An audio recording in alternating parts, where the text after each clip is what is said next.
Welcome to the Highlands of Scotland and the 2018 Event Rider Masters Series finale. This year we've seen 194 starters representing 17 nations across 6 international legs, but there can only be one winner. This is eventing reinvented. This is the Event Rider Masters.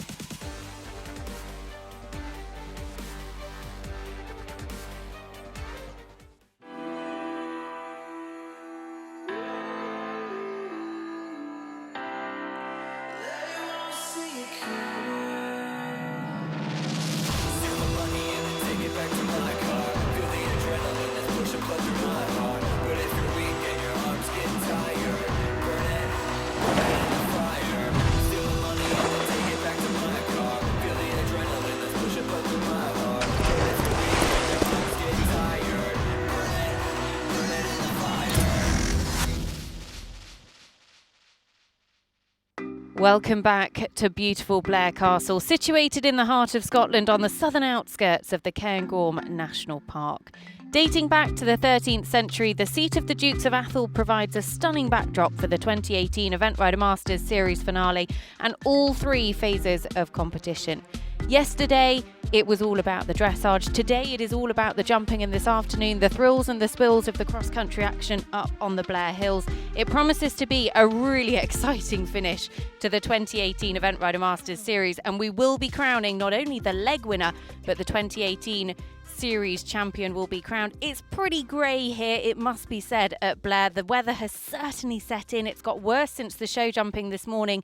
The rain has been coming down, and we're expecting a real test of endurance out there on the cross country.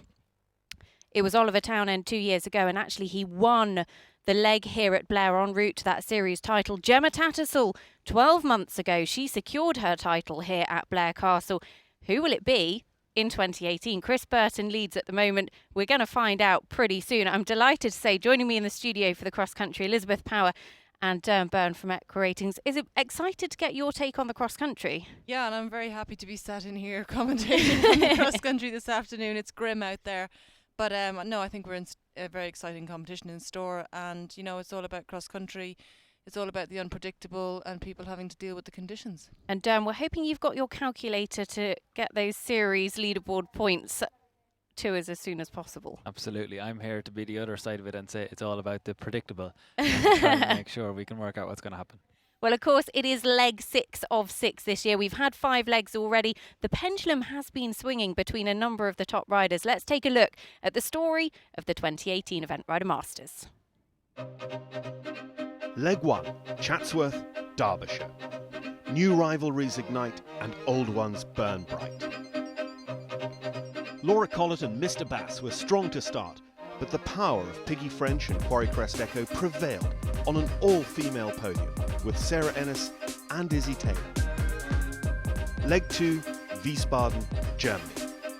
Oliver Townend returns on Kilnabrad and Evo. With the gloves off, the world number 1 struck his blows, but not enough, as Ingrid Klimke laid her 2017 demons to rest, returning to the throne as Queen of Wiesbaden. Leg 3, Arveel, Belgium. New kid on the block, Arveel serves up fresh questions for the field. Foot perfect in all 3 tests, Burton and Polystar rise up the rankings. Second place, and Collett leads the series at the halfway stage, while stalwarts Levitt and Shannondale Titan are on the podium for the very first time. Leg 4, Barbary, Wiltshire. Back-to-back Barbary wins and redemption day for Upsilon and Tom Carlisle after Arveel disappointment. Townend's campaign dented after disaster in the show jump. Tattersall's on the turn with a top-class performance. Another masterclass in cross-country, and Burton rockets into the series lead. Leg 5, Jardy, France. Reunited at last, Wesco and Tim Price finish on their dressage score and are only denied victory by Alex Bragg and Zagreb's personal best start-to-finish lead. Burton beats Collett to consolidate, whilst Price, Tattersall and Levitt tighten the series screws. Leg 6, Blair Castle, Scotland, the finale. Who will write history in 2018?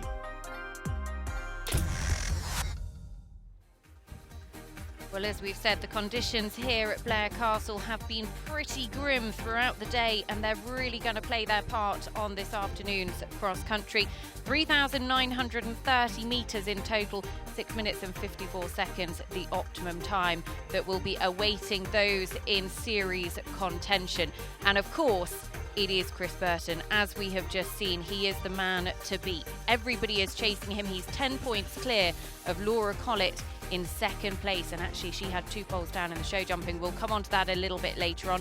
Tim Price hot on their heels, looking for a podium finish, as is Bill Levitt. Gemma Tattersall not competing here this weekend. Both Bill Levitt and Izzy Taylor can make a climb onto the podium if they put in strong performances in the cross country this afternoon.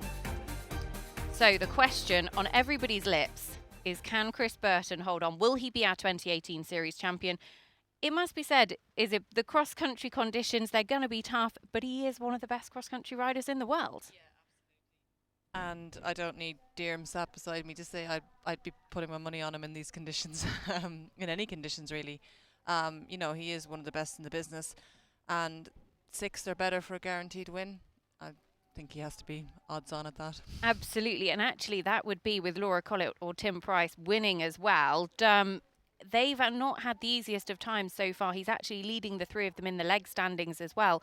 He's going to be a huge favourite at this point. Is there anything he can do to lose the win at this point? Oh yeah, I mean, look, we've seen Graf Liberty pick up a 20 before. It has happened at badminton. We've seen Chris pick up a 20 at Blair on Polystar when he came here a couple of years ago in the Event Rider Masters. So yeah, look, of course it's eventing. It's going to be on a tough track out here. Blair was the lowest of the ERMs in terms of jumping clear back in 2016. The second of the 3 waters, the drop down into the water, then it's a curving right-handed line. These 2 arrowheads, is it? But there's not a huge amount to aim at. No, they're very narrow, and they're an interesting fence because some horses just read them so well and some horses don't. The flags are quite a long way away from you on takeoff, so they have to really know their job and jump them very well. Well, just under 3 minutes left on the clock for Andrew Downs, Ricane Bay, as away goes Richard Skelt and Manhunt. Richard rides this horse for owner Una Rowe. Actually, one of the riders out on course here this afternoon, supported by Devaku. 14 years of age, Manhunt, making his Event Rider Masters debut, Richard. Andrew Downs and Ricane Bay coming to the hanging log and angled brushes. 15A, B and 16. Talk us through this in just a second, is it? Because this is a real question of accuracy. This is as tough a question as you'd see anywhere on any course at this level. It's a proper question, and I think when you are trying to go fast later on, you know, it increases the difficulty of it. He looks like he's going to take the long route and just do a circle and pop each hedge separately. They're on a very steep angle, but I don't think the cameras quite appreciate the hill that you've come down the whole way, so gravity's just encouraging you all the time, and you really need to get them, you know, pop the log as quietly as possible. It's kind of the one fence you have to forget about the clock, jump the fence and then get going again. Absolutely. And actually, Alec Law has been fairly kind by separately numbering the second of those brushes, so riders like Andrew can choose to circle. Yeah, and I think that's good because it means that he just has gone the long route and not got a 20 penalties. But at the same time, if you want to be competitive and pick up any of the good prize money, I don't think we'll be seeing Chris Burton doing a long route later on there unless something doesn't go to plan. But Richard Skelt and Manhunt heading up through the hill in the woods to the Bothy at 5A, B and 6. He's also set out quite steadily. I think you have to understand that speed definitely increases the difficulty of any cross-country course. In one sense of the word, you know, if you set at a steady pace and give yourself all the time to jump the fences, then it's the speed trying to be the quick is what makes it even more difficult. So these riders are giving their horses a nice experience. They obviously have their own agendas. They're not in the contention for the prize money today. Ooh. Well, that is the direct route at the St James's Place picnic table onto the Forth Bridge, and he does go the direct route. He's well over a minute down on the clock. The horse was really genuine there, and they were a proper partnership. He was, and that is a huge fence on the top of that hill, and the horses don't really see where they are. You feel like you're up in with nothing around you. It's a bizarre feeling, but it's a bravery question, and it's a good question, and he was good there. Well, coming to the Event Rider Masters Giant Leap, Richard Skelton Manhunt down to the first of the waters. To the Wishing Well, slightly different look to this obstacle this year. Cannon up on the hill. He was a little way off that. Yeah, he didn't quite get the shot he wanted to the step up, and then he lost his momentum, so the one stride was a long way on top. He just needed a bit more kick off the corner and, you know, a bit more power up on the bank to get there a bit easier. But the horse was genuine and he got away with it. So. Well, Andrew Downs, our pathfinder, he's had a steady round. He's taken one long route, but hasn't been chasing the 6 minute and 54 second optimum time. So the time penalties are clocking up. He's well over a minute over the time already, or nearly a minute over the time already, as he comes to this corner question. And again, Izzy, another question that can't be pushed because it's a real question of accuracy. Yeah, and it just keeps the competition interesting till the very end, because until they've got that combination behind them, you know, nothing's final. And then you've got, it's actually a very upright last fence. It's not the kindest of last fences, so you really do have to respect it. It deserves respect. 28.8 time penalties, but clear jumping for Andrew Downs and Ricane Bay. Now it is Harry Much and HD Bronze. They had one pole down and 4 time penalties in the show jumping to add. 44.4 their two-phase score coming forward.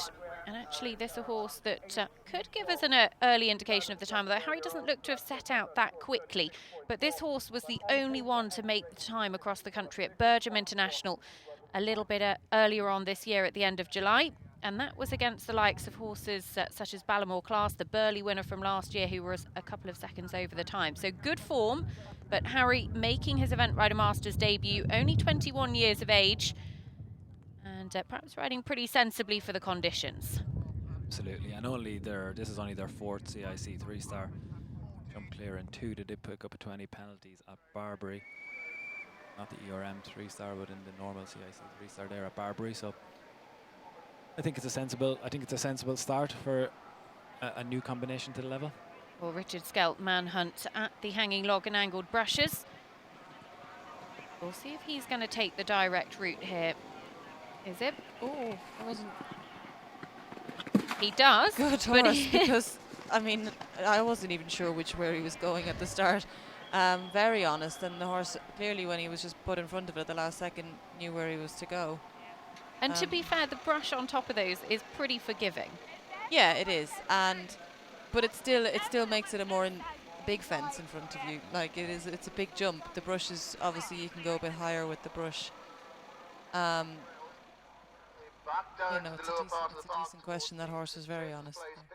Well, Harry Much, HD Bronze, coming to the step down, and he was much more positive through that. Yeah, and he did it on the lovely 3 on the turn, and then it's quite a short 2, but the fence is straight in front of you, so that these horses at this level just pop a short stride in, and it was very good. Well, Richard Skelt, 40 seconds just under left on the clock, with Manhunt at 48.9, their score coming forward. They're going to be down on the clock significantly as they come to the Forth Bridge. Would need 1 minute and 25 left on the clock at the Forth Bridge. So well over a minute down, actually, at this stage. And this is probably a good opportunity for us to take a look at that time, because admittedly we've not seen anyone chasing the clock, but the weather conditions have been pretty tough out there, and actually the going looks to be pretty heavy. Going definitely looks heavy. I mean, again, we've always seen it as, yes, you can take a read early, but I still think even Harry Much is probably the one so far to be trying to take a read from. And I think Carlos Parra's the first time, maybe if they go for it, you'll get your first real read. Certainly London 52 will be. Harry Much and Manhunt have picked up, you know, reasonably significant time penalties at, you know, at Burton, at Belton and at Blenheim. Very good, reliable jumper, but not necessarily the fastest.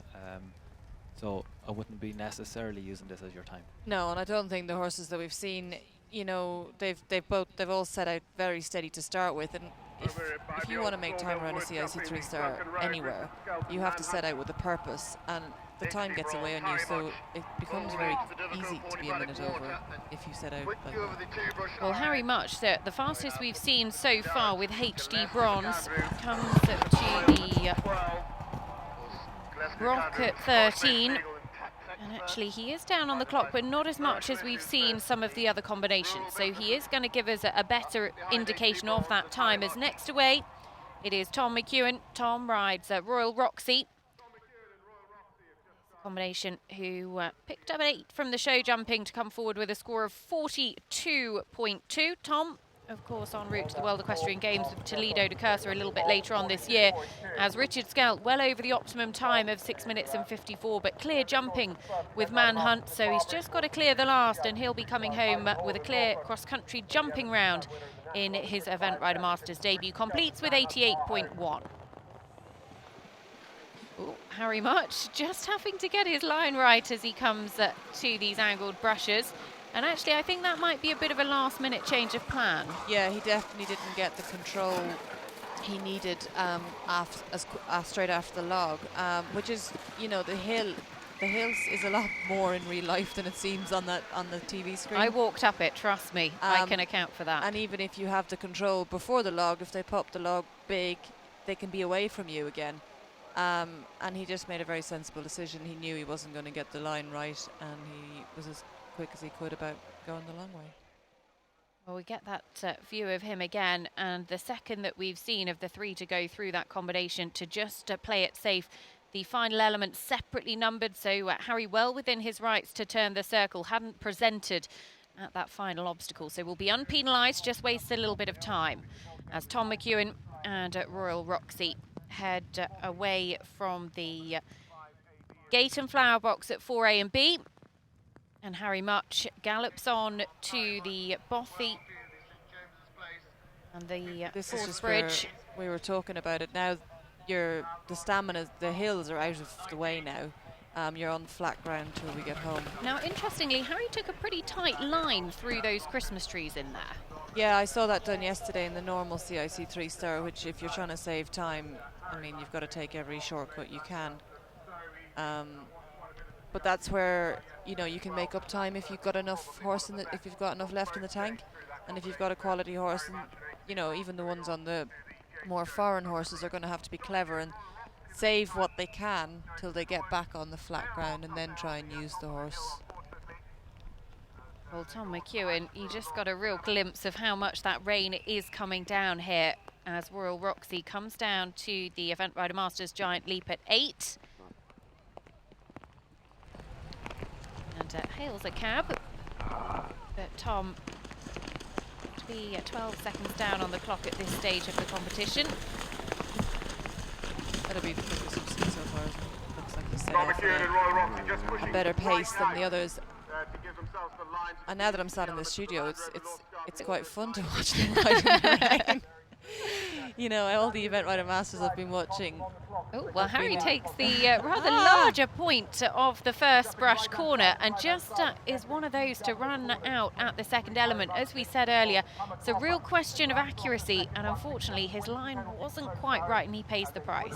Yeah, it looks like a curving 4, and because he cut and nearly jumped the biggest part of the hedge, he cut his line, and then there was, you know, the horse couldn't really fit in the 4th stride, and it took the other option, which is fair enough. It's a slightly different fence, but that is where Bettina Hoy had her problem. It was hedges, I think, at that point in 2016, so we've got the corners there now, but it is a very influential fence.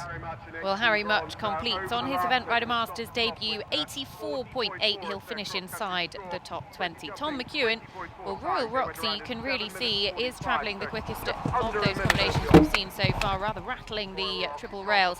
But this mare looks to be one that sort of skips along the top of the ground, is it? She doesn't look at all deterred. Yeah, and I don't know her breeding, but she looks a quality little mare in person. You know, she looks like she type-wise to be quality and stuff. So I mean, she would be a useful one to judge around here. Yeah, I agree. I was probably using that a lot on Tom's experience. I wasn't sure where I was going to have. I mean, she's only a 9-year-old and she's only done one CIC 3-star, one 3-star at all in terms of her experience. I wasn't sure whether he was going to push for it. What we're seeing there early on, and this is going to be interesting to see how he deals with this. What we're seeing earlier on is that it's certainly faster than the other round so far. Well, he was 30 seconds down at the parapet wall, but as good as we've seen through the angled brushes. That's a prime example of the control you need. And when he jumped the log and he said, "Listen, come here to me," she just sat up and waited for the next command. So that made the hedges much easier, and that was really well done. Well, Carlos Parro and Summon Up the Blood out on course. The combination who finished 18th individually at the Rio Olympic Games, those home Olympics for Carlos, had 2 unlucky poles in the show jumping that proved pretty expensive for him, because comes forward with a score of 40. But this is one of those horses that actually we were talking about, blood horses, perhaps finding the Blair Hills a little bit easier. So we'll be watching his time carefully as Tom McEwen and Royal Roxy at the St James's Place picnic table. 1 minute and 20 left on the clock there. So still around 30 seconds down. It'll be interesting to see if he can make up time on this flatter part, is it? Because the horse still looks full of running. Yeah, definitely. You know, I think he's definitely going quicker than the others, but at the same time, you still...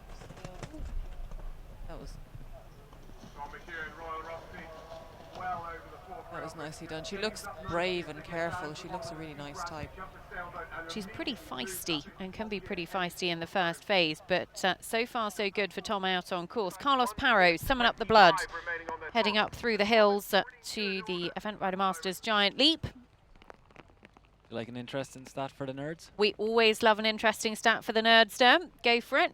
Summon Up the Blood, Shakespeare, Henry V, Act 3, Scene 1. Okay. There we go. That was very intellectual. You didn't expect that from me, Okay, did you? I bet if you tuned into the Event Rider Masters coverage this afternoon, you did not expect a lesson on Shakespeare from our very own Dan Bown. But it is full of surprises as Carlos Parro comes to the wishing well. And this is where you can see those experienced riders not wasting any time there. Yeah, that was very slick through there, and it's a beautiful type, and it jumped the first parallel. Fantastic, and gave him a lovely ride down to the... For me, he doesn't look like he's got his foot down, though. He's just having a nice, you know, letting it gallop, but at the same time, he's not. Well, Tom McEwen and Royal Roxy heading towards home. The clock is red. They're clocking up the time penalties, but they will be our fastest round so far. They clear the last and go on through the finish flag. Stop the clock with 12.8 times. So finish on 55.0. They will go into a very early lead at this stage. They'll be no worse than 18th. And I think that was a very classy round from this talented young mare. Carlos Parro at the Devacu, a water splash at 11 with Summon Up the Blood. Long into the water, long into the water. Carlos is a great stride. He saw a stride there, didn't he? That was very good. They're a good partnership. They read each other. Jumped in fantastic. He got a great shot to the second part. Just being And the Gillespie, the counter, triple rails at 12. As away from the start goes, Carlos's teammate from those Rio Olympic Games, Marcio George. Marcio comes forward with the 10-year-old JCR winner. Put in such a good performance in the dressage yesterday, 27.8, a personal best, but had a slight sat-nav error in the show jumping, which clocked him up 4 jumping and 8 time. He actually left all the poles standing, so it was a really expensive round. Yeah. He was 4th after dressage, but 39.8, and this is a horse that he's really excited about for the future. Interested to see how he set off here. Clear jumping round at Jardy for JCR winner, still only a 10-year-old and still relatively inexperienced at the level. This is only their fourth CIC 3-star that they're embarking on here. Did pick up 20 penalties in Arville. That was a tough track, but it was in the sun. This is a reasonably tough track, and it's going to be in the rain, so worth keeping an eye on. I think a clear round here would be a big You know, it'd be a big step forward for them. They won't have faced anything like this before with Jardy, Arville, and Chatsworth. In fairness, they were at Chatsworth. 20.8 time penalties. You know, you have to remember each rider has its own agenda for their own horses, and you know, when he did have, I didn't realise he did that. He had 12 jumping and no fence down. Ouch. Painful. Very painful. But then if he thinks a lot of this horse, and he's got, you know, there will be other days with it. It's obviously can do a test, and it's a beautiful type. So then you only have so many fast runs. So if you are then end up in 16th position, how fast do you want to use it today? You have to think of the next day. And I think that looks setting out what he looks like he's producing it for the future. Well, Carlos Parro, summon up the blood. We'll get a time for him in just a moment as he comes to the fourth bridge. And we've seen everybody going the direct route. There is a much longer route, and actually we're going to see Carlos do this for us. That was rather well timed. Thank you very much, Carlos, for that. So talk us through this, is it? Because it's an extra 3 jumping efforts, isn't it? Yeah, it's 3 jumping efforts. It still has a decent jump in to water, so for me, I'm not sure why you do it. In the CCI, you had to jump the A part anyway, and then it was just the run around of the 2 extra parts. But because you've 3 extra parts and still a proper jump into water, 1 jump is obviously easier than 3. But it's a big bravery question. Each to their own for me in this competition anyway. It's a no-brainer to jump the 1 jump. The big one. Yeah. Well, he did it very easily, and he was on his way to the hanging log at 21. So we'll watch him through there. And it's a really big table, that third element. It is a big table, and I've seen most horses jump it very well, and Carlos is actually having a fantastic round on this horse. This horse's first international cross-country run, or first international run since those Rio Olympics 2 years ago. Really? Okay, so that will then explain why he's not put his foot down, and he's having just, you know, getting the horse back. It's obviously good enough to be at Olympic Games, so it's a proper horse, and he's just, you know, there's always another day, but he'll be delighted with this. It's gone. I think the big one for me when I spoke to him was it was all going to be around his show jumping, and if he was still in with a series or a leg chance after the show jumping, he was going to try to see what more he could push out of it. I think it's been a very sensible round based on the placings. As you say, he's come out here to make sure, you know, summing up the blood is back, and from what we've seen today, that Jumping was a classy wise. round. Well, absolutely back. Carlos Parro completes 60.8 as their total score, so we'll go second on the leaderboard at the moment, goes behind Tom McEwen. Next away, though, it is this young lady we will all be watching very closely for just under 7 minutes. Laura Collett, London 52. It's one of the most inexperienced horses in the field, just 9 years of age, only stepped up to the level this year.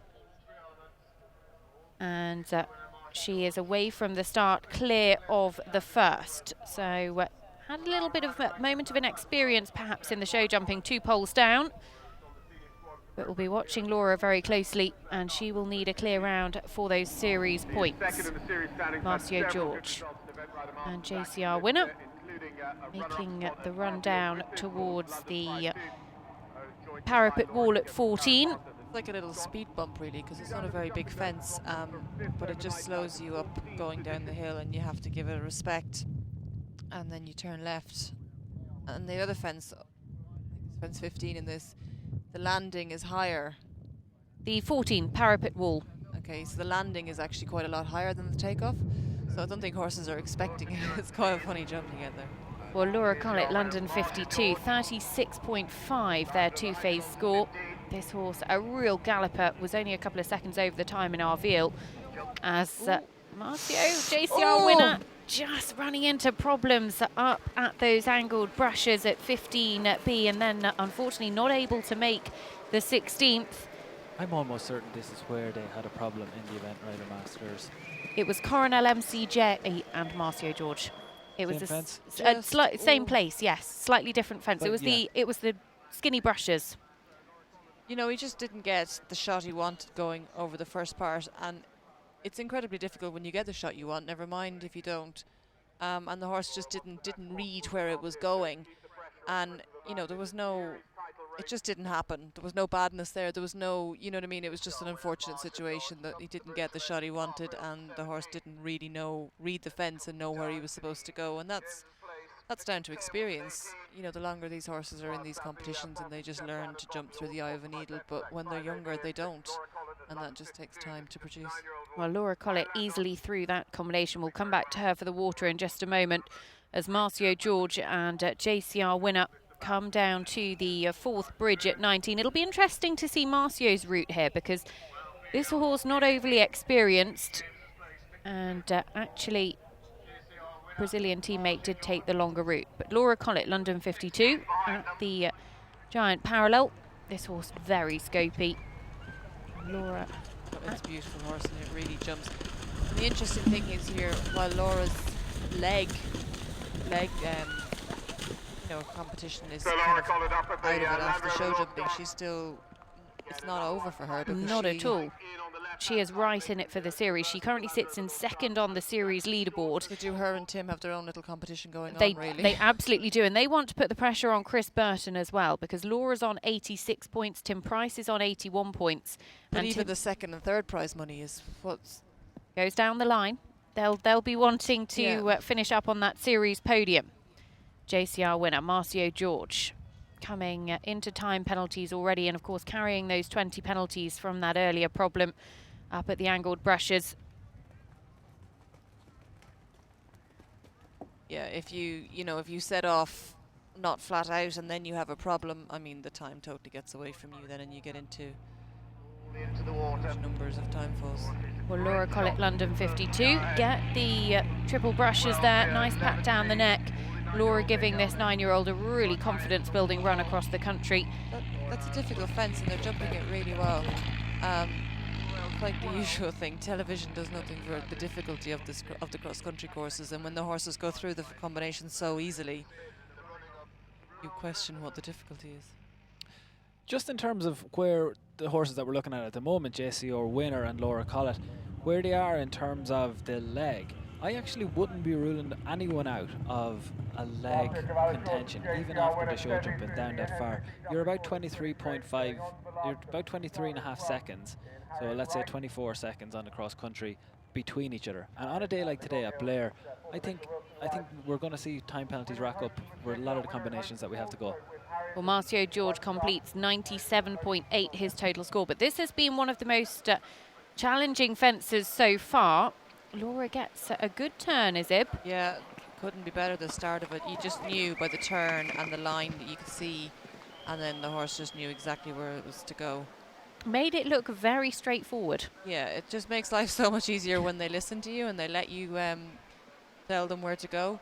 And he jumped the log beautifully, waited for Laura's order, and then got the perfect shot to the A, and it just was poetry in motion after that. Well, Harriet Wright, Nagong Hills out on course. They had just the one pole in the show jumping, so a two-phase score of 36.3 in 14th position coming forward, making that long run up the hill to the gate and the flower box at 4A and B. And pops very neatly through the first element as Laura Collett, London 52, the fastest we've seen so far. She is down on the clock. We're going to get a check for her in just a second, because this is going to be one that is not only challenging the series leaderboard, but also is going to set the standard in the leg. You know, with a bit of luck on Laura's side, I mean, she's got some serious horsepower, not already at the top of their game and coming along. Well, this horse probably won't have seen many fences like that in his career before, but he jumps it very nicely, and a lovely pat down the neck for London 52, Dan as he's known in the stable. I don't know why that gave you a heart attack, dear. I'm always very nervous looking at London 52. He's a great horse, and you have your little favourites that you get nervous about. But they're gonna have a little look on the top of that mound, because you are up in space in their head. Of course. I mean, he just had a little look, but there was never any question about him going.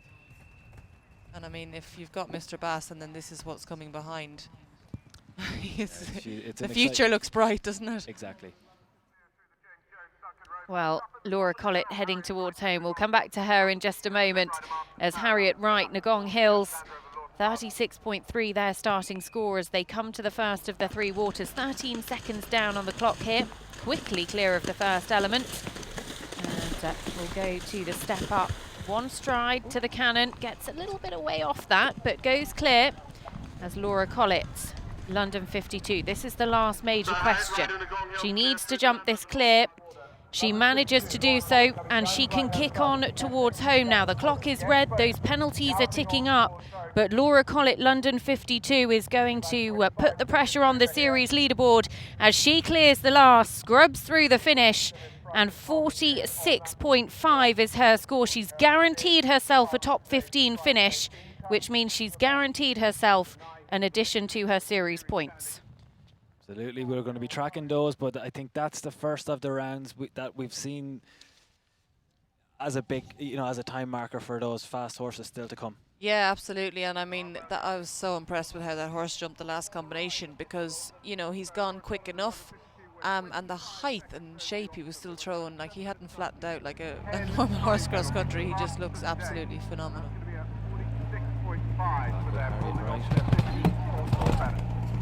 Well, Harriet clears the triple rails, makes that long run down the hill and then back up to the parapet wall. Away goes Rosa Onslow, another Devaku rider. She comes forward with RLE Limbo Kaiser. 32 dressage, 1 pole down in the show jumping, 2-phase score of 36 in 12th position coming out on course.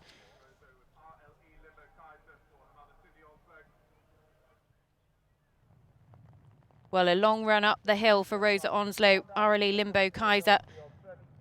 And they head on up to the big brush parallel at 3.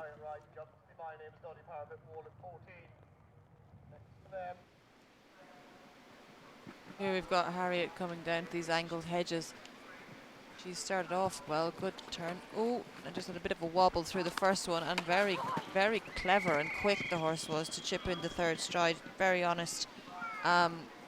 She kept a good hold of its head and was telling it where to go, but at the same time, sometimes they want to look through the flags and sometimes they don't, and that one really tried. Well, Rosa Onslow at this first real question on course, RLE Limbo Kaiser. And making her Event Rider Masters debut. One of the youngest riders in the field, pops very neatly clear through there. So in terms of the series, Laura Collett, the one to beat of those completed so far, 46.5 her total score. She's clear cross country, she's set the standard. What does that do for her series points, Derm? Well, we're going to be tracking this. She's currently no worse than 15. So if she was to finish 15, she's on 98 points. What that would mean, the big news there is that means to match her, Tim Price has to go into the top 10 now. So she's set a place of 15 or better. That is likely to move up as we watch some of the other combinations going in. That London 52 round, the quickest that we've seen. So if as she moves up, I'll be keeping you posted. But now what I'm seeing, Tim Price needs a top 10 finish if he's going to match her or pass her. And this is he's going to have to set out with pace, because as we saw earlier, if you don't set out with pace, the time runs away from you, and then you can end up clocking up far more time falls than you want. I've got one that you're going to like. Go on. Tim Price is the only person to make a time in an ERM leg at Blair, and you'll know the horse, Xavier Fair, 2016. Hugo. Westgo's obviously a 4-star winner. Hugo's a very fast galloper. Westgo can do it as well. Made the time in 4 of his 11 CIC 3-star rounds, and of course last time out at Arville on that return, that was a fast one. Back with Rosa Onslow. It's been a brilliant competition. It's been a brilliant Blair for Rosa. And true. And River Lodge Limbo Kaiser. PB in the dressage. That was a moment. That was a moment, and you have to admit, Rosa did really well to hold her line, and sometimes you need the horse to get you out a bit of bother. Yeah, and it was clever, and it did. It just when it did chip the stride, and then it hit it with both its front legs, but she was in a good position with her body, so she didn't lean too far forward. And there's Harriet just having another moment through the...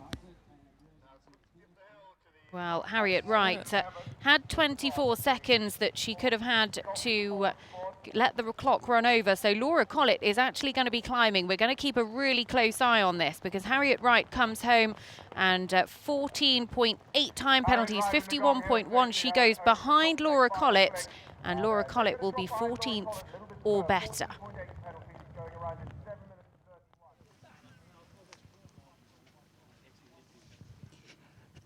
Laura Collett, congratulations. What a great round. He was so honest, wasn't he? Yeah, he was awesome. As I said, it was an unknown quantity going into here with the hills, and it's a very different kind of track to Arville and Jardy, which are the only other 3-star he's done. And he was just awesome, and he is an unbelievable, exciting horse for the future.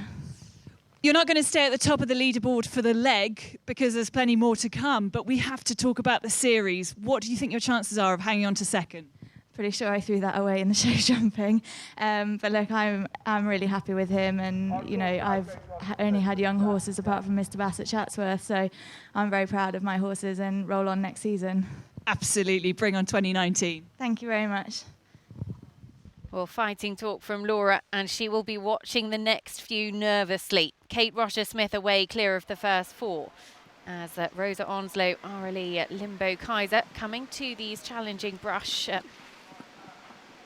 Easily through there, this very talented young lady on the Horse Scotland Performance Squad, actually based in the Scottish borders, as Kate Rosher-Smith and Dasset Jack. This is a horse who is a real family pet for the Rosher-Smith household.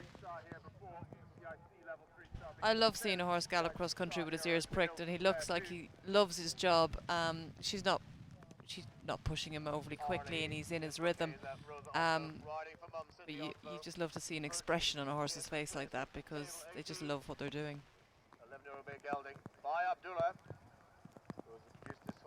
Well, coming to the St James's Place picnic table before the 4th bridge is Rosa Onslow, Aurelie Limbo Kaiser. She's a minute and 20 left on the clock there, so she is down on the clock. She can be 26 seconds over to go ahead of Laura Collett.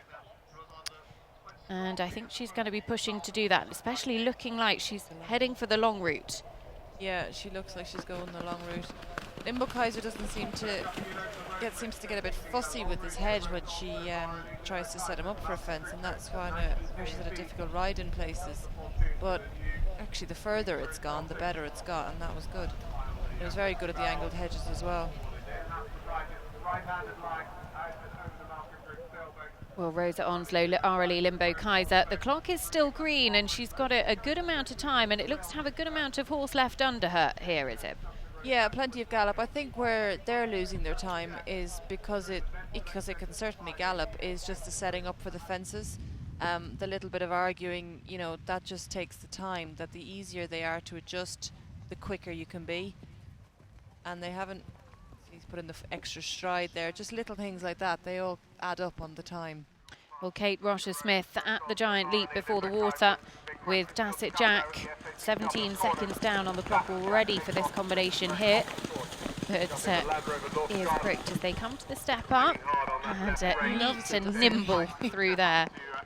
I just love this horse's expression. I mean, he just absolutely loves his job, and she looks like she's having a fantastic ride on him. Well, here is a time we are going to be watching very closely. Rosa Onslow, Aurelie Limbo Kaiser. They've got the last combination to get through the SAP brush corners. They do jump them clear, but the clock is ticking up, and they are going to go behind Laura Collett. So Laura Collett continues her series points accumulation as Rosa Onslow heads on through the finish flags. And what a debut from this young lady. A really good clear round across the country. One I'm sure we'll see a huge amount of in the future. 51.2 they complete. Well, Rosa goes into third as things stand at the moment. Kate Rosher-Smith having a few problems with Dasset Jack. Jack, what are you doing? This is not what I was expecting from... He had a spook at the water, wasn't he? So she's going to get 20 penalties from that log down into the water, and importantly, Laura Collett is going to head in towards the top tender. Well, guaranteed now a place in the top 13, which brings her to 100 points in the series. That means Tim Price is going to have to get into the top 8 if he's going to challenge her. It also means that Chris Burton is going to need a place in the top 15. He can't just get that MER anymore. He needs points. Laura's now in pole position.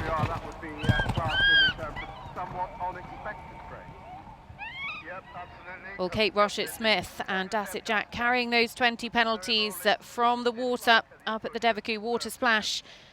But a little bit of a disagreement between the pair of them there. Yeah, that was such a shame because He looked like he was loving what he was doing, and it was a bit naughty of him.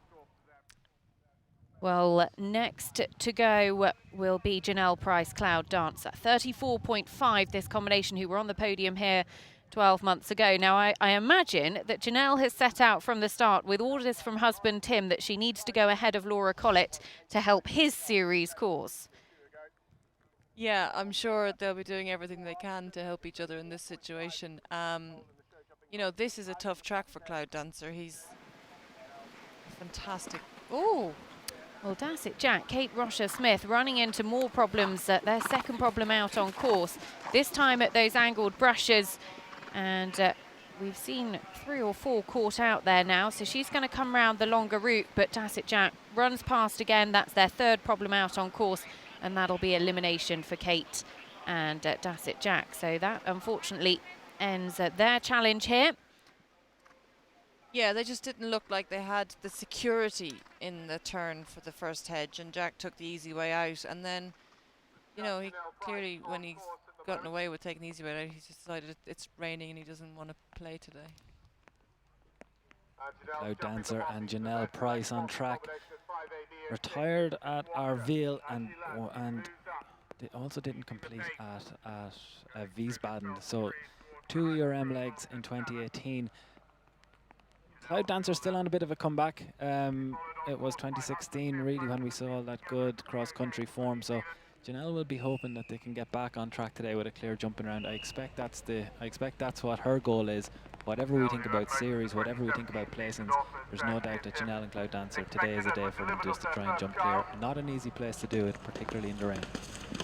Well, Janelle Price actually to go ahead of Laura Collett and take the top spot on the live leg podium as things stand at the moment, can let the clock run 29 seconds over into the red. So she can afford a few time penalties. She was down on the clock at that first water, so she's likely to need them. Yeah, and I think Janelle will be, if I remember correctly, in Wiesbaden, was it 2 angled hedges? It was.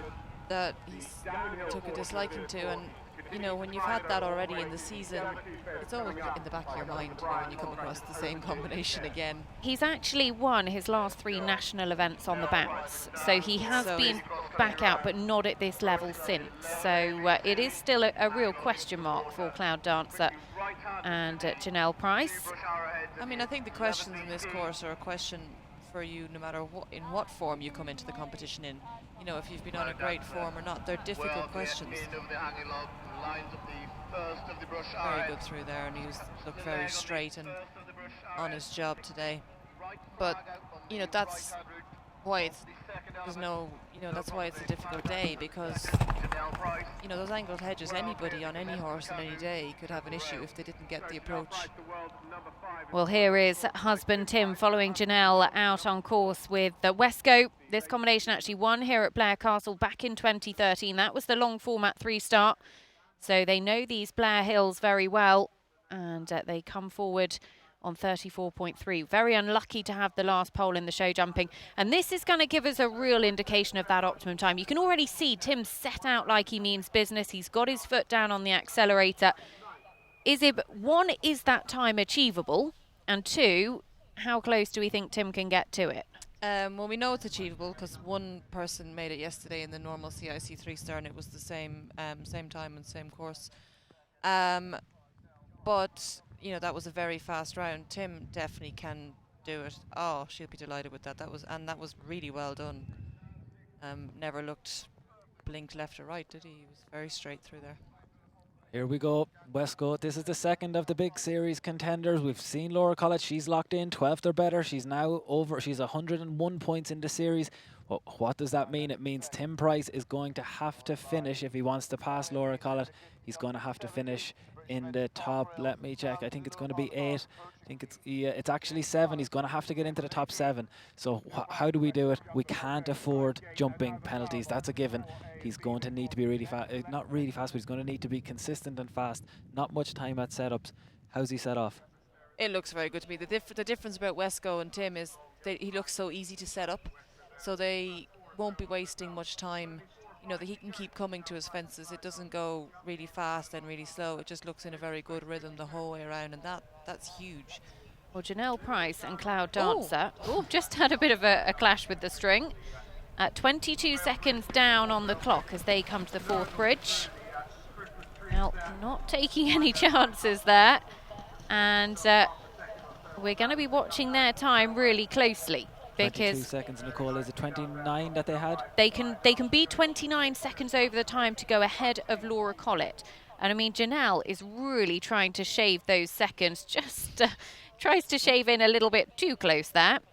But this is going to be a big moment for husband Tim as well, because if Janelle can keep Laura down the placings, then it makes Tim's life a little bit easier. So Tim Price, Wesco at the water, and he is dot on where he needs to be at this stage. The fastest of the rounds we've seen so far. Very good. I mean, they're just a partnership. They know what they're doing. The horse looks so rideable, and that's where, you know, when you see him galloping there now, it doesn't look like he's going crazy fast, but he can keep the same rhythm. Janelle Price and Cloud Dancer coming to the SAP brush corners at 23 A and B. Follows on from the vegetable box. This last major question, she's got to get through here clear, and then she can start to think about the time. And actually, she's taking a slightly different route. She jumps it very well, and she is going to go behind Laura Collett, I think, because she's still got to clear the last. So Janelle Price and Cloud Dancer coming to the final fence. She's going to go behind Laura Collett, but she is going to put in a very good clear round in the jumping. 48.5 her score. She goes second on the podium. Laura Collett 46.5. First job done. She jumped clear. Cloud Dancer has that clear round back. I think Janelle will be pleased. Now up to Tim Price, because Laura Collett will be 11th or better today. We probably expected that from the outset, but now we're seeing it play out. What that does, it puts a bit of pressure on Tim. If he's going to challenge on that podium, series podium, he has to finish now in it's going to be the top 6. He's going to need to maintain the speed. He's the fastest we've seen so far, Nicole. Well, away from the start goes a combination I think are ones to watch here for a fast round. It is Wills Oakton, Cooley Romero. They've been on exceptional form this year. Haven't been out of the top 10 in any of their 4 international runs, including 8th place at Chatsworth in leg 1 of the series a little bit earlier on this year. As Tim Price and Wesco, 34.3 in 10th position coming forward. He's coming to these angled brushes. Gets the first of them 2 strides and easily clear of the second as well. Yeah, fantastic. And you know, that's just where this horse, you know, it is absolutely world class, and Tim also the same, and they can just land and control so easily, and then combinations like that become much easier. Well, Wills Oakton, Cooley Romero making that long run up the hill. He comes forward on his dressage score of 33 in 9th position, coming forward to the final cross-country phase. And Wills, when we spoke to him after his dressage, was a little disappointed with his score in the first phase, was really looking to try and finish as close to it as possible. Tim Price, Wesco. Now we're going to get a clock check for Tim in just a moment. They clear the St James's Place picnic table, and they come to the 4th bridge. This is one of the fastest we have seen so far. We'll get a time as to how fast, how much time he can be over to go ahead of Laura Collett. But as far as Tim's concerned, he needs to be as fast as possible to stay as many places ahead of Laura as he can be. Well, we had Tim and Janelle on course at the same time. 2 riders in the FEI top 5 on course at the same time. We're now looking at Tim and Wesco. Don't forget, Tim Price, the only person to have made the time at Blair in an event rider masters leg. That came in year 1, series 1 back with Xavier Fair in 2016. Wesco, as we know, a fast horse. We saw him make the time last time out at Jardy. They're looking good at the moment. They're going to keep the pressure on. They're likely to move ahead of Laura Collett, but still some jumping to go. Needless to say, any jumping penalties is going to change everything. Doesn't look like it at the moment. Yeah, and he's got loads of horse for the last couple of fences, which is just what you need. Well, there's Janelle Price going into second on the leaderboard. Laura Collett's had to go off and do her 2-star show jumping. She would be in the top spot as things stand. But of course, the riders out on course will be looking to knock her a little bit further down that podium if they can.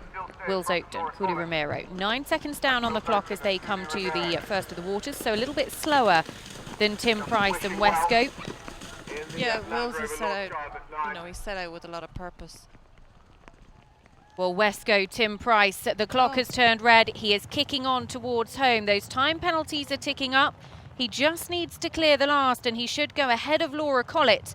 The question will be, has he done enough to overtake Laura in the series? Only time is going to tell, 39.9.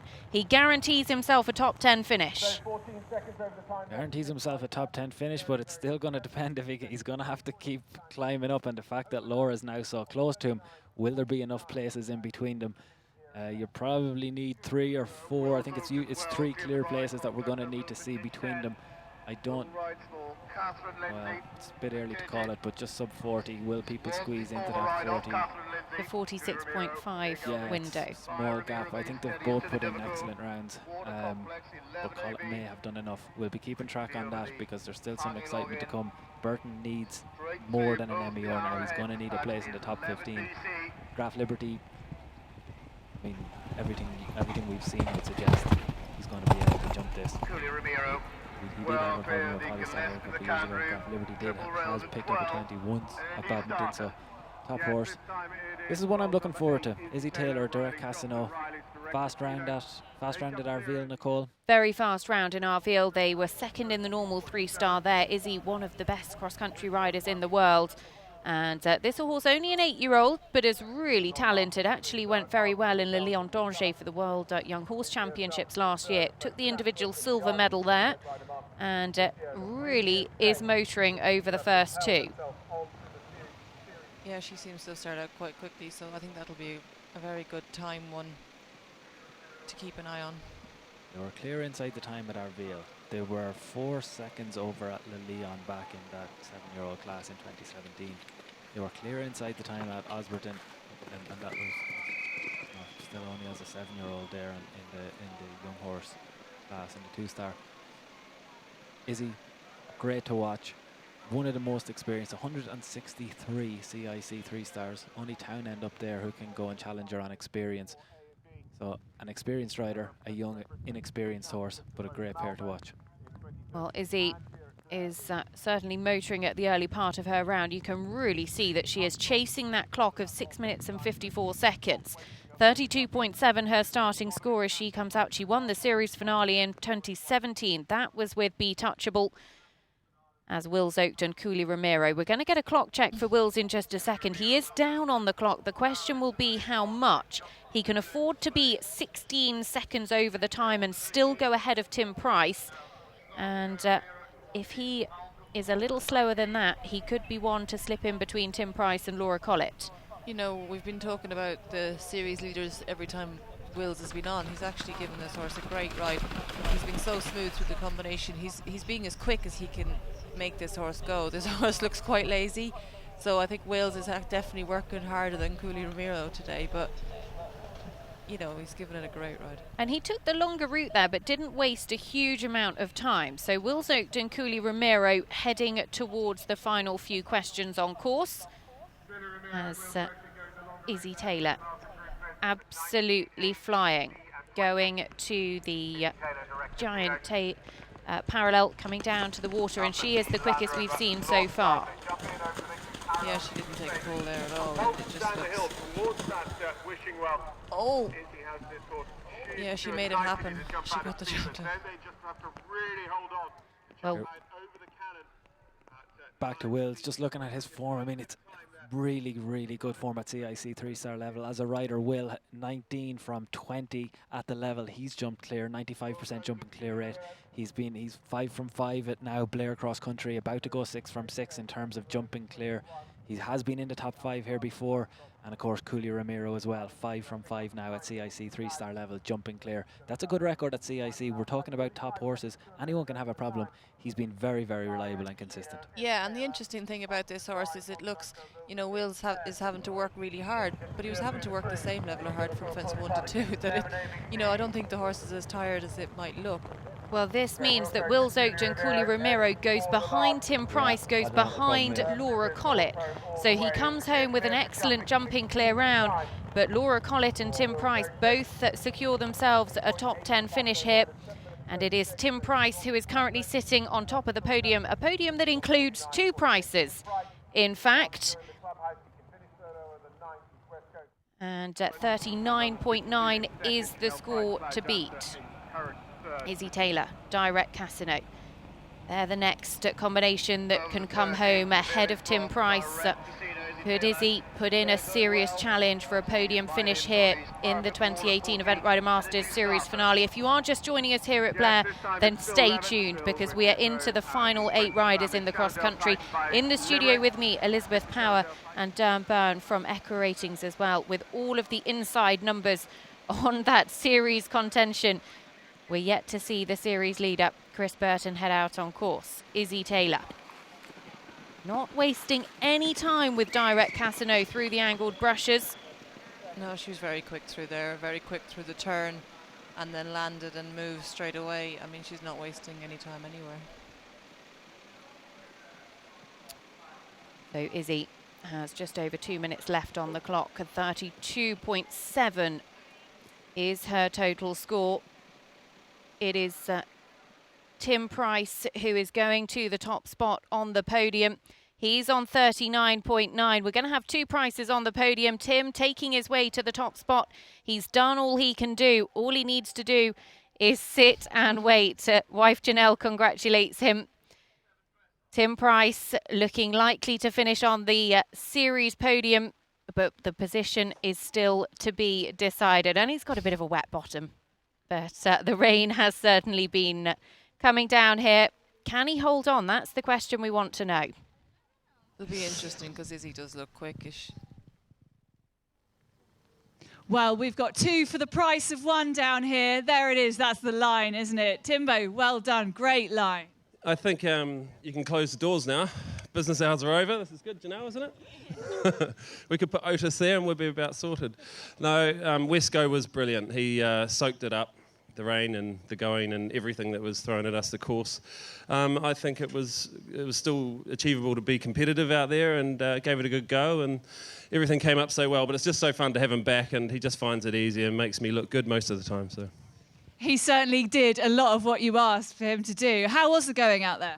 Well, it's raining cats and dogs, and has been for a wee while now, but it actually holds up. You don't go through to nothing. There is a base there, so obviously in a dip it's going to gather water and it's a bit softer. In other places it's not too bad, so we're happy. Well done, Tim. We hope to see you up here a little bit later. Thank you, hopefully. Well, Izzy Taylor, Direct Casino, is looking set to knock Tim Price off the top spot of the podium. She's got to get through this final question. She's the fastest we've seen so far. We'll see her clear of this second brush corner, and they are going to go to the top of the podium. If Izzy can jump the last, she's got a bit of time in hand. She can actually let the clock run 17 seconds over to go ahead of Tim Price. Izzy Taylor, she won the series finale of 2017. She goes to the top of the podium in 2018, 37.1. That's the score to beat. Tim Price goes down into second, Laura Collett into third. Well, we've talked about young horses coming through. We talked about Mr. Bass's 8-year-old year after he came off the back of his big win at Le Leon. This is a horse that's been under the radar a little bit for me. When I saw the Arville round, it made me sit back and take notice. Direct Casino, I think, is one that we're going to be talking about. If they can stay on that type of trajectory, I think he's one that we're going to be talking about joining Izzy String alongside a Be Touchable. A very exciting string developing there. That's a big step up again today. Izzy looks like she's got some fantastic horses. She's got, if that horse was second in Leon last year, she's also got the 6-year-old winner. And then obviously Be Touchable. Looks like a real superstar, so she's got some really nice horses coming on. Well, Bill Levitt, Shannondale Titan out on course. 32.5 in 7th position coming forward. They're clear of the Devaku water. And they come to one of the real tough parts of the course. This wouldn't be a horse that is overly suited to the Blair Hills. He's been such a stalwart. They've worked so hard on his fitness over the last few weeks in the lead up to the series finale. Bill was looking to challenge for a place on the series podium. Laura and Tim both putting in strong performances mean that is a little bit unlikely.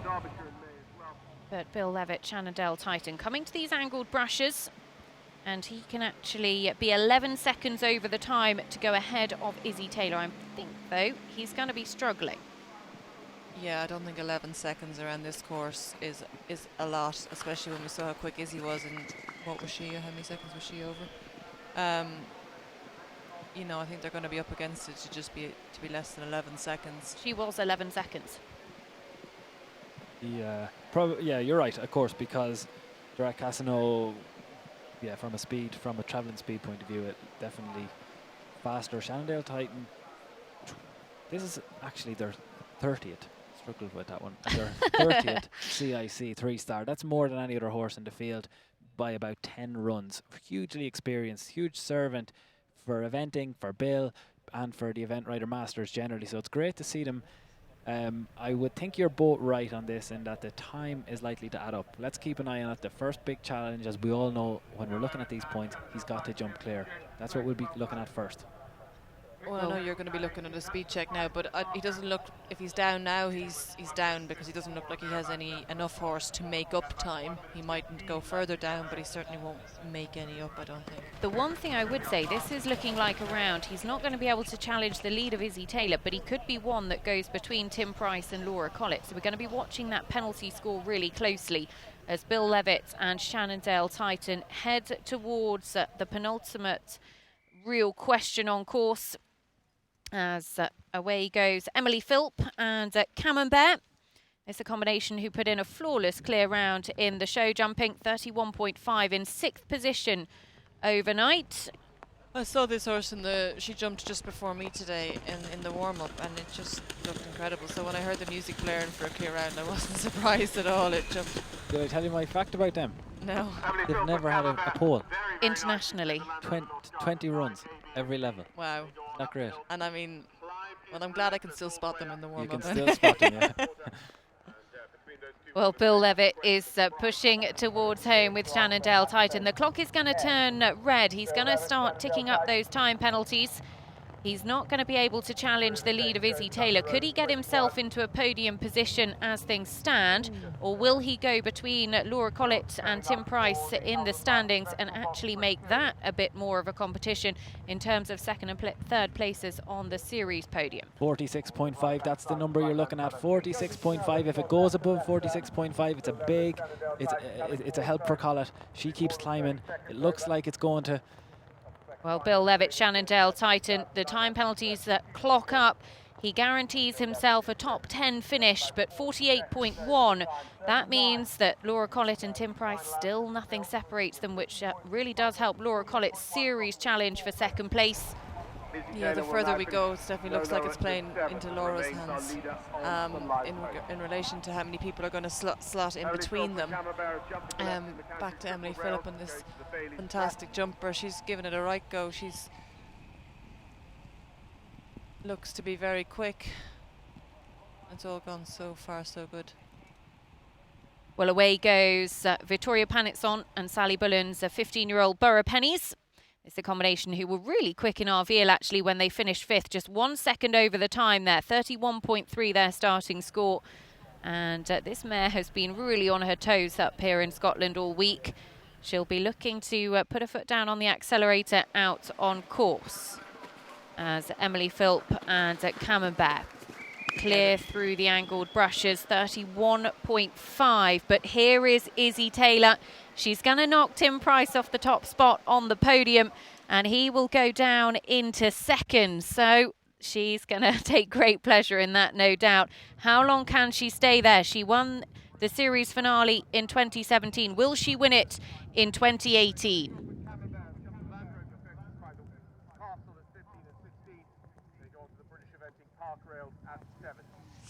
Izzy Taylor, that was a superb round. I mean, you asked a lot of him, didn't you? But he just kept giving.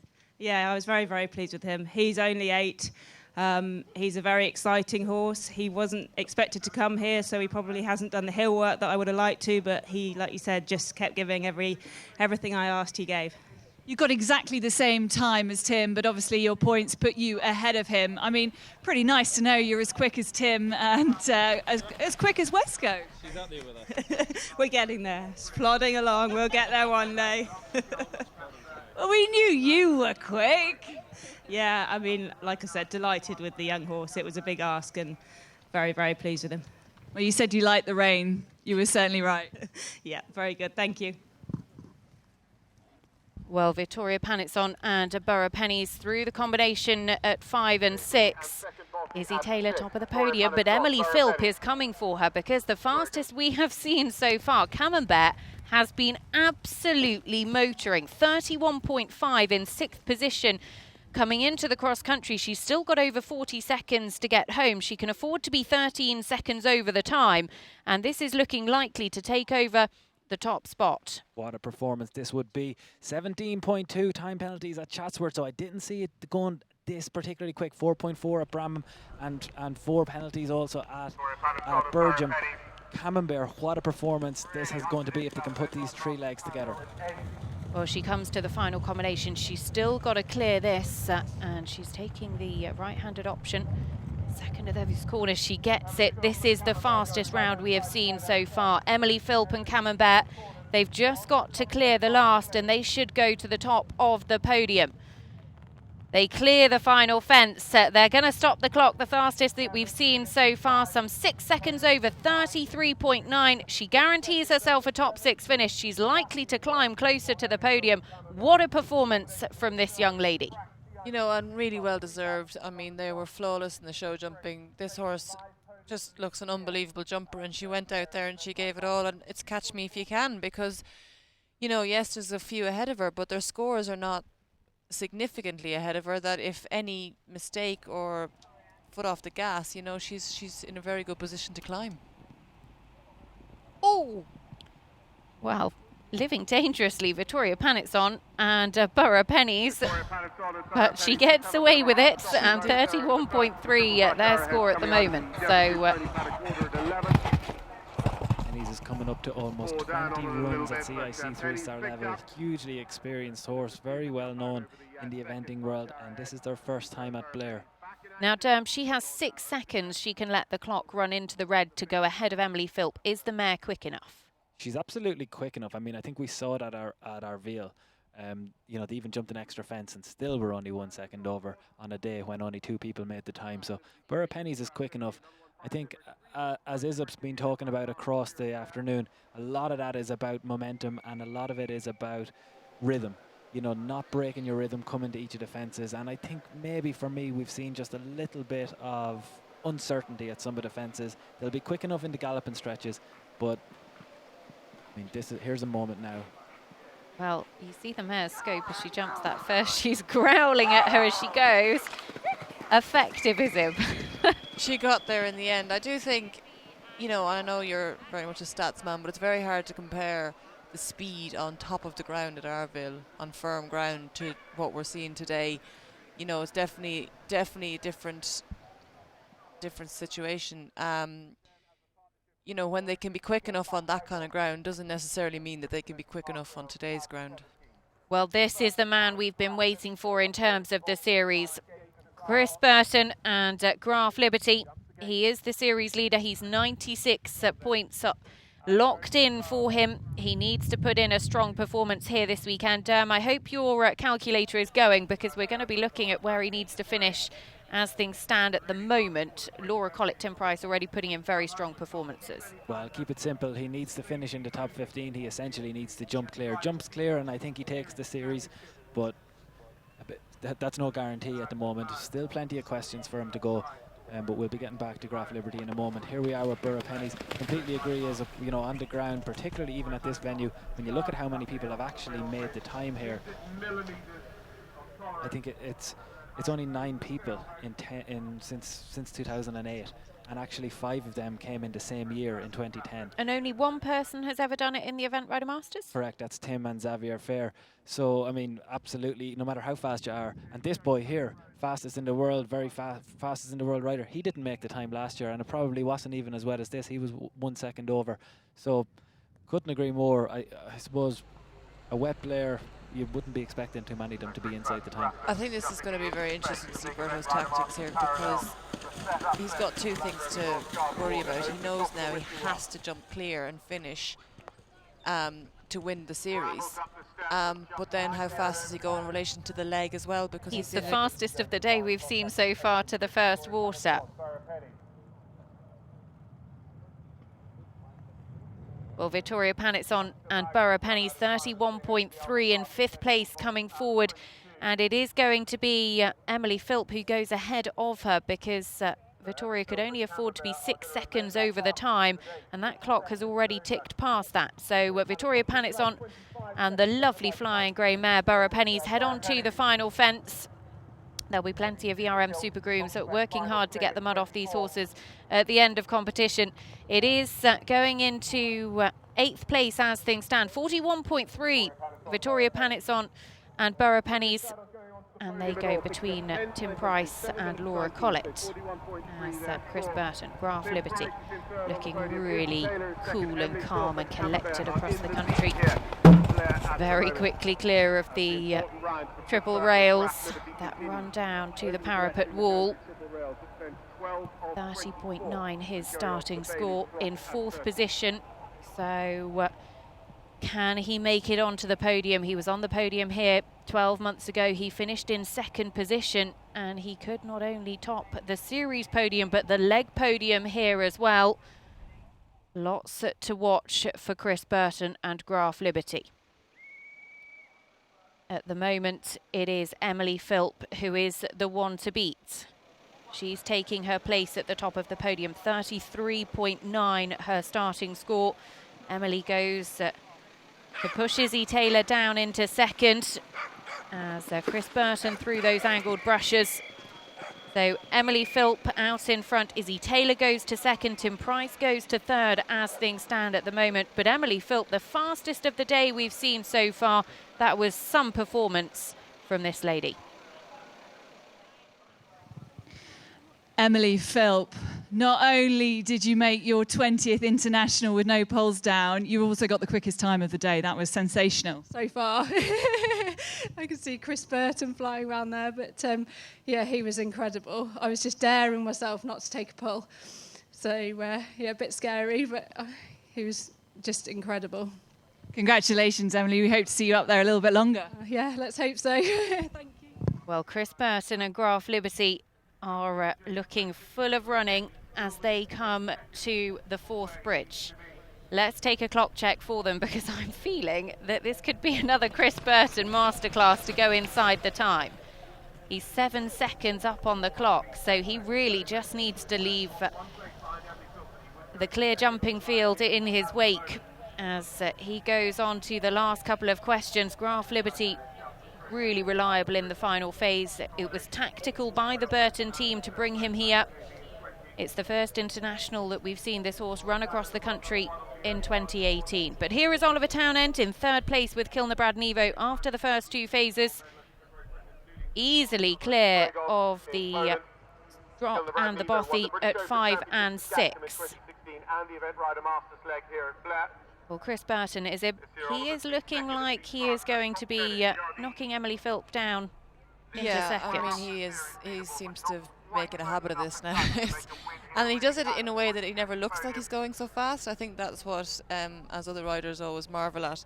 But yeah, it just looks like he's... Since Buccleuch 2017, guys, he's 21 international rounds, 11 of them at 3-star, 10 different horses, and he's only been just over a minute over the time total. 16 of them inside the time. Well, Chris Burton and Graf Liberty could be about to secure the 2018 Event Rider Masters Series title, and with it a possible podium finish in the final leg as well.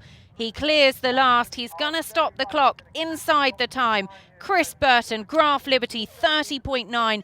They're the ones to beat. And the Aussie is the 2018 Event Rider Masters Series champion. That's an incredibly impressive way to win it. He didn't play it safe. He knew he ticked both boxes. He's ticked the leg box for today, and he's also the series champion. That was a masterclass, and he was, you know, We're going to quickly check all of the calculations. He's done it across every leg now. You know, we saw it with Oliver, who we're looking at now on course, Kilnabrad and Evo in 2016. Oliver and Kilnabrad and Evo, this was one of the legs that they picked up their win at, which proved so influential. But it was really this partnership, the two of them together, which did at Blenheim as well. What's been interesting about the way Chris has approached it, probably similar to Gemma, is that he's been able to rely on Graf Liberty here. He's been able to rely on Polystar elsewhere. That's what I wanted to ask you, is how many horses did Gemma use last year and Chris this year, compared to like Oliver had to use one in 2016? Chris has used 3 horses, Polystar, Holy Lands and Graf Liberty. So you can afford to choose different horses for different legs, I think. Don't give me that, Izzy. This fella has Cooley Masterclass sitting there. He's Ballamore class. You know, he's after winning the other 3-star on another horse. Don't make it out like Oliver Townend couldn't be putting every kind of horse in here. Here comes Shane Rose, CV qualified. Well, Shane Rose won here 12 months ago. He's back to defend his title as Oliver Townend, Kilnabrad and Evo come to the angled brushes at 15 and 16. He needs to jump clear and then we can worry about the time. He's got 1 second in hand to go ahead of Chris Burton, so he really needs to be fast. We've just the one inside the time so far. Yeah, he's got the hills out of the way now, so now he needs to put his foot down and just get Gary home and be as quick as he possibly can. Shane Rose, CP qualified, heads on up the hill. This one of the most experienced horses in the field. Shane, we spoke to him a little bit earlier on, said wouldn't always be the fastest. Virgil last year was a little bit quicker, but he is, as I say, one of the most experienced. On a score of 28.9, climbed from 7th after dressage to 2nd after the show jumping with that clear round. As Oliver Townend, Kilnabrad and Evo rather rattling the top of the St James's Place picnic table. This accommodation who won here 2 years ago was instrumental, Kilnabrad and Evo, on Oliver winning the 2016 series title, and he is on target to make the time for the first time here at Blair. He's still got to get home though, he's still got to jump clear, but there is Chris Burton heading to the top of the podium. This is quite an exceptional performance, and all eyes are on Oliver Townend as he motors towards home. Finished 3rd actually behind Chris Burton last year. As Oliver Townend comes to the log, step up and box. As let's hear from the man who secured the 2018 series title, Chris Burton with Hannah. Berto, once again, the title of King of Speed has reigned true for you. Well, yeah, thank you. I am delighted with him. I was very nervous, actually. I was worried about doing something silly, like jumping the wrong fence. So, yeah, I'm absolutely pleased. I'm thrilled for the owners, and thank you to them, to the Graf Liberty Syndicate, for all their support. All year I've been saying to you, you are the fastest guy across country, the fastest person across country, and you've been saying, no, it's an amazing horse. You've now ridden 3 horses in the Event Rider Masters. You've been super fast on all of them. They're all amazing. At one point, you got to say, I'm amazing too, Chris. No, you really are. Congratulations, you were superb. Thank you. Well, Oliver Townend goes to the final fence. He's going to go behind Chris Burton on the leaderboard. He did all he could do, wasn't quite quick enough. 33.2, his total score. So Oliver Townend goes into 2nd ahead of Emily Phillip, but behind Chris Burton. Chris Burton guarantees himself a podium finish. Very big moment for me, I think. On that particular type of track, it's very different to when he won it in 2016, when Bettina, he was able to probably control the competition a little bit more. He was last out that day. I think that's a really big performance from Kilnabrad and Evo. People were beginning to ask questions after the show jumping. He hadn't completed every leg in the way that he would have wanted to earlier this season. I think that's a big moment for them. I would suggest that's going to guarantee them a podium place now. I don't know if the others are going to be able to go past them. I think Oliver will be pleased. He's at least going to get a leg check out of this. He hasn't gotten a series podium this year. Yeah, I mean, Gary's been a great horse. He's had a bit of a wobble mid-season, but it's great to come here and finish the ERM series on a high, and he's been very good all week. Well, Shane Rose and CP qualified in 2nd position coming forward, but here is our dressage and show jumping leaders. Emily King with Jane Delmissier's Dargan, 27.1 at their dressage. They were third after the first phase, climbed to the top of the leaderboard with that very good clear round in the show jumping. And Emily, one of the youngest riders in the field, that's such a talented young lady. This, her top horse. Shane Rose comes to the angled brushes, CP qualified.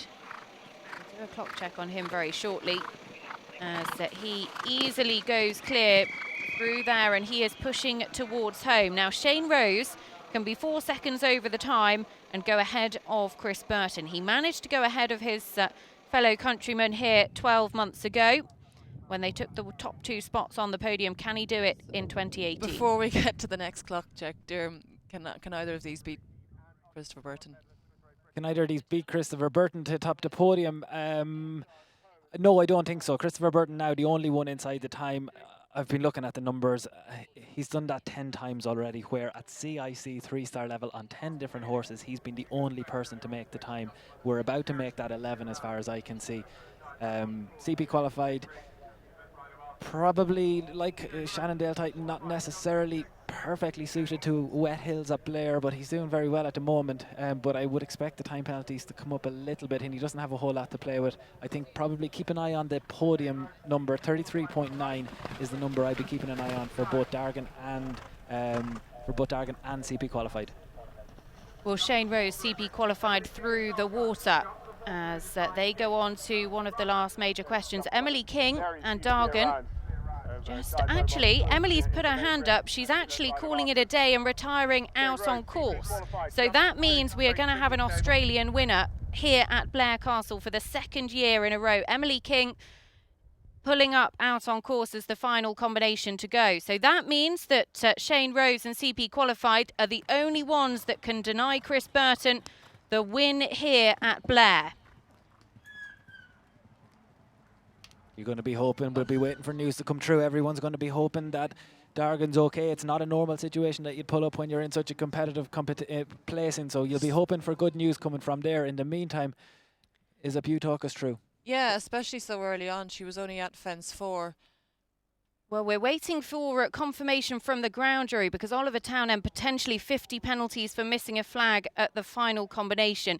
The ground jury will be reviewing that, but that could really change the podium. And actually, that's just come through as confirmed as clear. So Oliver Townend is clear. Shane Rose is coming home, and he is over the time. So that means that Chris Burton, he is the 2018 series winner.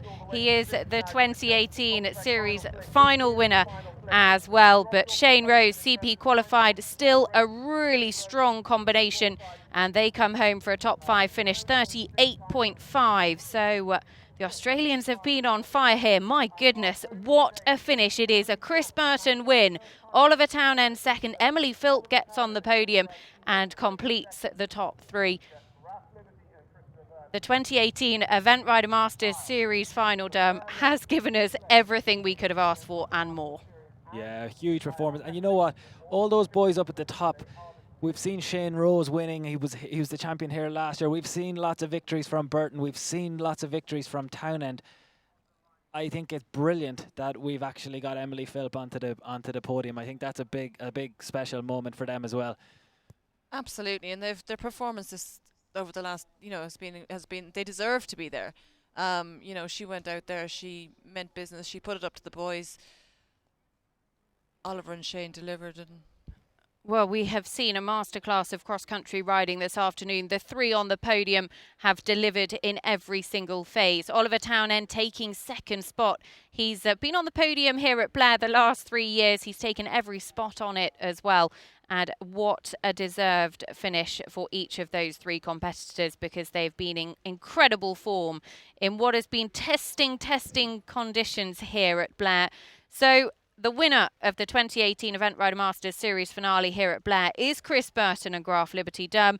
It secures him the 2018 series title in some quite spectacular fashion. I think doing handstands is how you call it. I mean, look at that. The first time we talked about it in the preview show, where we said we're going to be trying to build excitement around it. We're going to be looking at the what ifs. What if he had a 20? What if he didn't complete? What if he fell off? That cross-country round, like so many times we've seen it, it looks so comfortable, so secure, no alarms, no surprises. Burton's inside the time. He wins again. Well, we're going to look at those final standings for the sixth leg of the 2018 Event Rider Masters Series. And it is Chris Burton, Graf Liberty, 30.9. They head the leg and with it the series as well. Oliver Townend, Kilnabrad and Evo, a brilliant podium finish for Oliver in second. Emily Phillip on the podium for the very first time with Camembert in third. Izzy Taylor, keep an eye out for Direct Casino. I have imagined that combination will be a real force to be reckoned with in 2019 in the Event Rider Masters Series. Shane Rose, CP qualified, Tim Price and Westco. And of course, Laura Collett, London 52, doing enough to stay ahead of Tim Price in the series. A little bit further on, it is Wills Oakton, Cooley Romero, cross-country time penalties causing so much movement on the leaderboard, sees them just outside the top 11, the top 10 in 11th place after all three phases have been completed. And Harry Much HD Bronze, a late 20 penalties for them push them down the order on their Event Rider Masters debut. Emily King and Dargan, they were our leaders heading out final as the last to go in the cross-country, pulling up very early on. We hope everything's all right there. Certainly looked to be, but Emily not to be here today. And that concludes the 2018 Event Rider Masters Series. That is the leaderboard. That is how things have finished here at Blair Castle. It has been absolutely full of drama this afternoon. We hope you've enjoyed the ride as much as we have. Elizabeth Power and Derm Byrne in the studio with me. First of all, Chris Burton. He not only comes here with so much pressure on his shoulders, Laura Collett, Chris Burton, two of the best riders in the world, snapping at his heels, Derm. He doesn't just secure the title, he wins the leg. It's going to get very interesting as we go to the World Championships, because it's probably, it's in the last 2 years that we've begun to see. I mean, it's been happening for a bit longer, but really since we've been able to get the data into it and we've been talking about it, and it becomes almost a self-fulfilling prophecy at that point, the speed it's relentless at this point. It's never out of rhythm. It never looks hurried or rushed, but that's time number 11. And they're big 3-stars that we're talking about. Blair in an Event Rider Masters, Aachen twice, where you see him be the only person to go inside the time. It's a very, very powerful weapon to have in your armoury when you can have a pole on Graf Liberty and you can win doing handstands. And he is only the second rider in Event Rider Masters histories to win a leg with a pole down in the show jumping. Good spot. And only the second person to make the time at Blair in an ERM. What is it? We talk about him being really fast. What is it that makes him so fast? Because he doesn't look like he's motoring at all. Yeah, I mean, it is incredible that he can do it on so many different horses and still never look rushed. It's just, I think he's got a great eye, so he can just pick fences up without even he just looks up, sees the shot and keeps coming. Where a lot of other riders would set up, slow down, move up again. He can just pick up fences out of his rhythm. And then, none of the horses are overly bitted. They're all very trained, very rideable. So he can be as quick in and out. So it's not just his gallop from A to B. He can be quick through combinations. And then the same, I think he's done a lot of show jumping. He can almost jump against the clock lines to cross-country fences. You know what I mean? He's always inside. He's always tight. He never goes a metre further than he needs to. And he's just a very talented horseman. He's a very talented horseman. He's going to be a force to be reckoned with, Derm, as you say, heading into the World Equestrian Games, full of confidence a little bit later on this year. A word on Oliver Townend, second place here. He's been on the podium in all three positions over the last 3 years. I don't really know what more we can talk about with Townend. I mean, we've talked about him a lot at the Event Rider Masters, and yet again he's delivered. And yet again he's delivered with Kilnabrad and Evo. I'm delighted to see them up on the podium, and I'm delighted that they've finished strong. After what we said was a wobble, it's a very small wobble when you think about how good they've been. Well, I have a feeling that Oliver Townend will be back to try and regain the title he won in 2016 and 2019. Not quite enough to do it here this weekend, but let's take a look at those series standings after the final leg here at Blair Castle International Horse Trials. It was Chris Burton who was the hot favourite coming into the competition. He had all of the pressure, all of the eyes watching him, and he absolutely did not fail to deliver. He was flawless in all three phases. Laura Collett did enough to stay ahead of Tim Price. Tim Price sits in third on the series, and they have absolutely nailed all of the pressure that was piled on each of them, because they didn't give Bill Levitt, Izzy Taylor, Oliver Townend any chance of pushing them off that series podium. 2018 has been full of everything we could have possibly asked for, and it has been Chris Burton. He started that campaign with an 8th place in Wiesbaden in leg 2. He was top of the podium in Arville. He was on the podium at Barbary, and he's delivered here in the final leg. What a performance from a very talented horseman. The 2018 Event Rider Masters Series champion is Chris Burton. Let's go to Hannah and soak up all of the atmosphere down at the podium.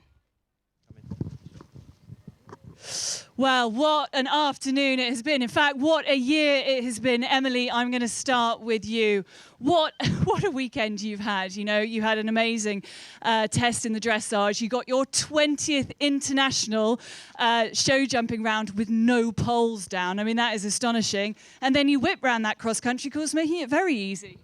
Well, I don't think I made it look easy, but yeah, I had an amazing ride. What a great horse. So lucky to have him, and yeah, it was, I mean, incredible to be here with these guys. So, yeah. How does it feel to be on the podium at the Event Rider Masters? I'm not sure really. It hasn't quite sunk in, but it's, yeah, absolutely incredible, like a dream come true. So. Maybe we'll ask you tomorrow with a cup of tea. Yeah, that'd be good. Okay, and in second place, Oliver Townend. Ollie, you know, we've had you all year. We've seen you all year. You've done some amazing performances, and really nice to end the year on a high, because the last few events haven't been that easy. Yeah, it's nice in the current circumstances to be best Brit again.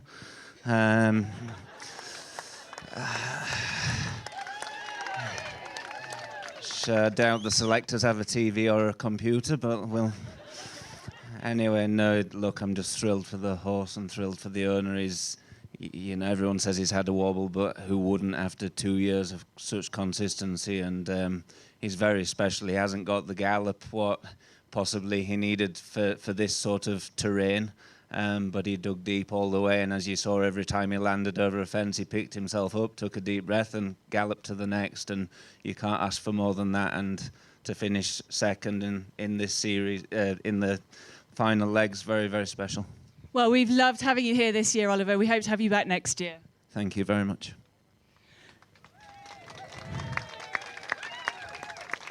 And a man that really needs little introduction. He's quite a regular on the podium these days, Chris Burton. There are no words, really. Well, thank you very much. I'm absolutely delighted. I came here with quite a lot of pressure on, I have to be honest. Pressure that I was putting on myself, of course. And I'm absolutely stoked that the horse ran so well, and I'm thrilled for the owners and delighted to be standing here on the top spot. Did ever in your wildest dreams you think you'd end up winning not only the series, but also the final leg here in Blair? No, never. I watched these guys win it in previous years, and I thought, gee, I'd love to at least win an ERM one day, never mind the series. So I've had an amazing run. Well, an awesome run, and I mean, all credit to you, to your team, and to the amazing, load of horses that you've had. You've had 3 fantastic horses here. Thank you very much. I will take the opportunity to thank again the owners and thank again the team, because my guys at home, and yeah, here, and my wife in the office running the show. It's not just a one-man band, as you can imagine. Well, congratulations, ladies and gentlemen, the leg winner, Christopher Burton.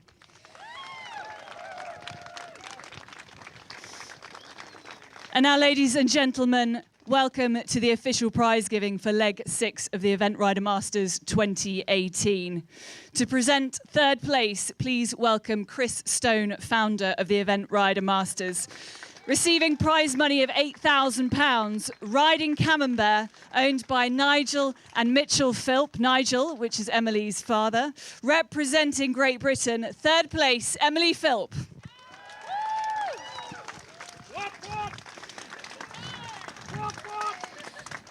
To present second place, please welcome Lisa Stone, founder of the Event Rider Masters, receiving prize money of £12,000, riding Kilnabraden Evo, owned by Sally Ann Eggington. Representing Great Britain, second place, Oliver Townend. And now please welcome Sarah Troughton, head trustee of Blair Athol Estate, to present the winner of the Event Rider Masters 2018 final leg here at Blair Castle with prize money of £16,000. Riding Graf Liberty, owned by Ian and Catherine Timmis, Sally Hampston, Jill Martin and David Webster. Representing Australia, leg winner Chris Burton. The owner of Graf Liberty is presented by Kathy Butler with the Event Horse Owners Association trophy. The winners will also receive a 2-night stay in the Monarch Hotel in Ireland, compliments of the Monarch Elite Event Horse Sales.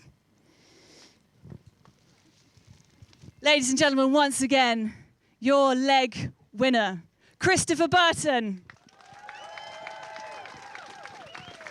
Well, congratulations to all of our podium finishers here at Blair Castle. What a year it's been. What a year it's been. 2018 has brought us the third Event Rider Masters series. We've seen 194 starters representing 17 nations across 6 international legs. Chatsworth in England saw a podium full of women, but not only women, full of women who are also mothers. Quite extraordinary. Wiesbaden, Germany saw Ingrid Klimke making amends for the previous year, winning in front of her home crowd. The new venue of Arville, Belgium, brought us one of the most breathtaking weekends of scenery and competition. At Barbary Castle in England, there was no mistaking Thomas Carlyle being crowned the champion, the new king of Barbary, with the ever-popular Upsilon. Jardy, well, what can we say? The reunion of an incredible partnership, the return of the most amazing partnership, Tim Price and Wesco, and a valuable podium finish. And now here we are at Blair. Wow. Well, thank you to everybody here for braving the best of the Scottish weather. And thank you to those of you at home who have tuned in, week out, while we have brought you the very best of the Event Rider Masters. But it doesn't end here. The 2019 season is just around the corner, and it promises to be bigger and better than ever before. And we do hope you will join us for that. But now, there can only be one series winner. Ladies and gentlemen, welcome to the 2018 Event Rider Masters Series prize giving. To present third place in the 2018 series, please welcome Sarah Troughton, head trustee of the Blair Athol Estate. Receiving prize money of £5,000 from New Zealand, Tim Price.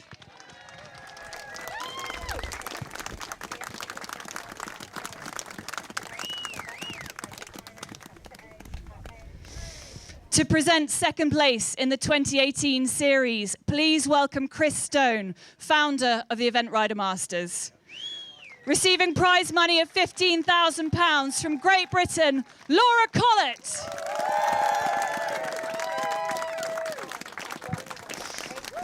And now, ladies and gentlemen, the winner of the 2018 Event Rider Masters, representing Australia, Christopher Burton. Burto, well, I've spoken to you so many times today. You're going to be very bored of me. How does it feel to wear that sash? I mean, it's beautiful, by the way. Well, thank you very much. No, it's a really special moment, and like I said, we're delighted for the team and couldn't be happier. At the beginning of the year, when we saw you at your first Event Rider Masters leg, did you ever dream that you would be here with a double title? Not in my wildest dreams, so I'm absolutely thrilled. Thank you very much. What everyone wants to know is, what are your plans for 2019? Are you going to be back? Well, I'll get through this year yet, and then I'll have a little break over the winter.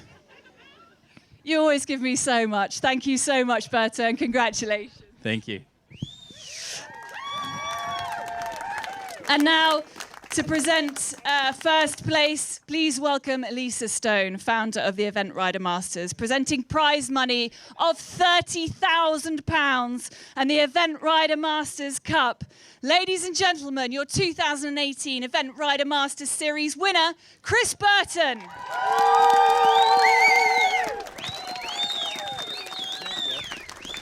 What an incredible year it's been. Congratulations to all of our podium finishers this year. But of course, a huge congratulations to Tim Price, Laura Collett and Christopher Burton.